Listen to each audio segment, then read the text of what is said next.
Louisiana has decided to transfer juveniles to death row. Yeah, you heard me right. They are transferring juvenile children, kids, to death row. Let me do it this way. Let's put up the governor's picture first, because he's the person who literally has to sign off on this ridiculous transfer. That's Governor John Bel Edwards. Governor Edwards believes it's a good idea to house juveniles inside of death row. Let me give you the background to this insanity.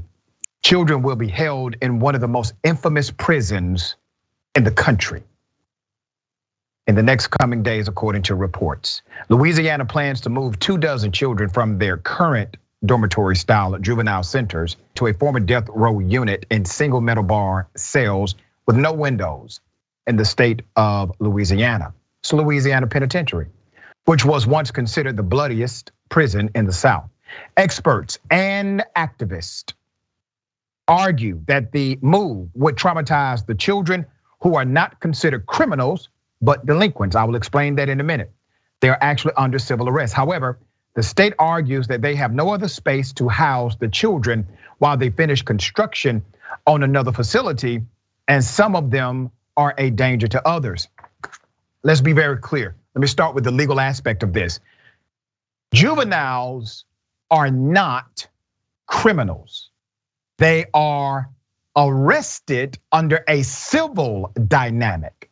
That's also why they do not have all of the pleasures of due process. There's some gray area here for them because they're not considered to be criminals in the same light as, let's say, an adult. So you have individuals in this country who have committed, according to the law and case law, a civil offense, being transferred to a prison that was created for people on death row. Let me explain the design aspect. Juvenile detention centers are designed for children. They are. They are designed for children. They are designed for children to be able to have an opportunity to see natural sunlight, to play recreational sports, to engage with counselors. Death row is designed for hardened criminals who the state has decided they are so hardened, we don't give a damn about their amenities, they need to die. That is the reality of these juveniles. They will be housed in a place designed for inmates or incarcerated people who the state has determined should die. There's more.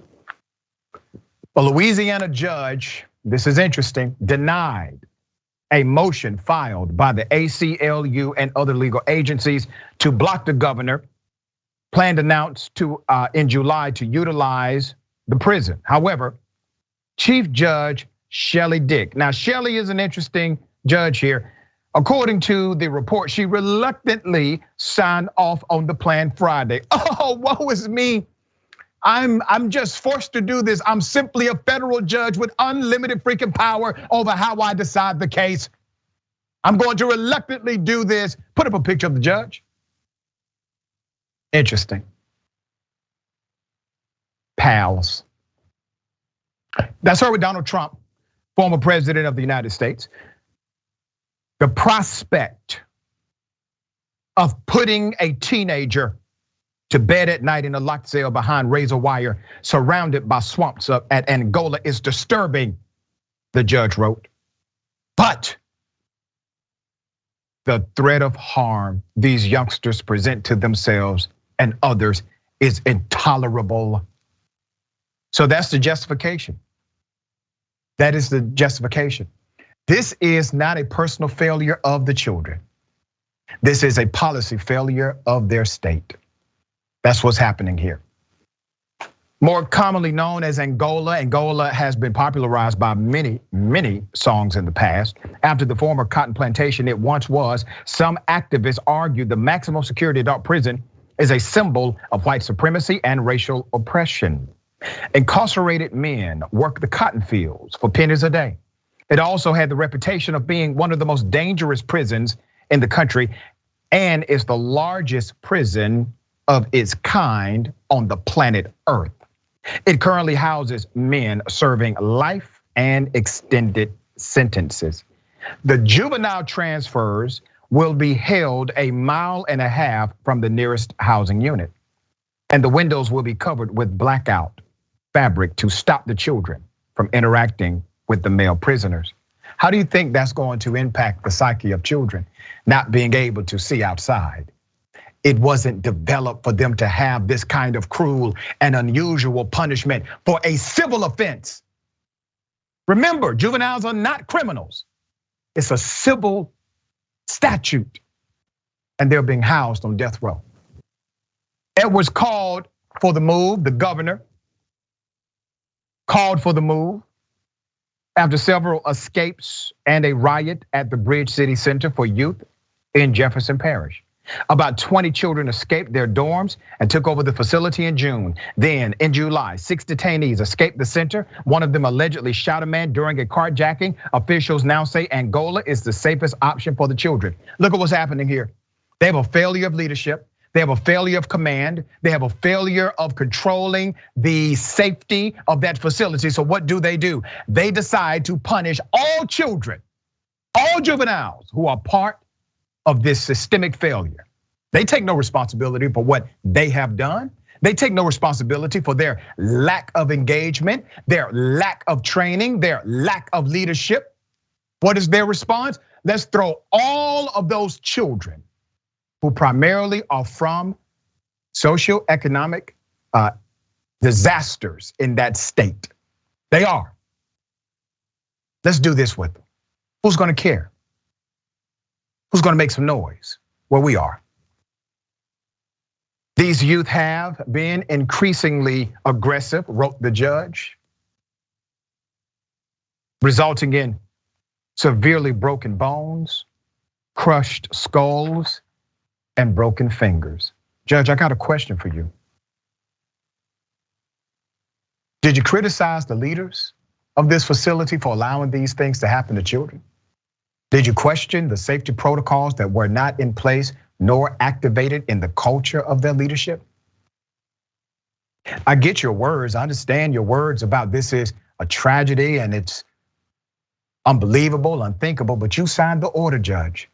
You signed the order. You're allowing this to happen.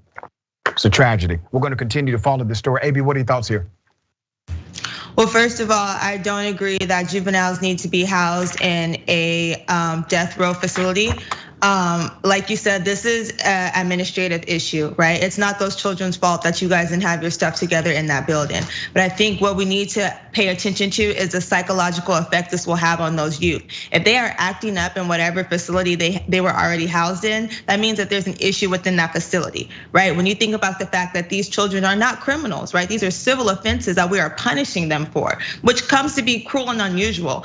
People need sunlight, right? People need opportunity to go outside and interact with other people. That is how we survive as people. I don't know if you've noticed the number of people who have lost their rockers since we have been in quarantine and unable to really spend time with our family and friends the way we need to. Imagine the impact this will have on the youth. We also don't know the age range of the youth either. So that needs to be taken into account as well. I'm gonna just say midterms are coming up.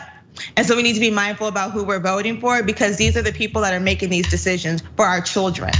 Well said. And there is a mandate in Louisiana that these children are to still receive a proper education, constitutionally suitable housing within a facility that can adhere to the needs of that particular population. Do you think death row can do that for them? Of course not.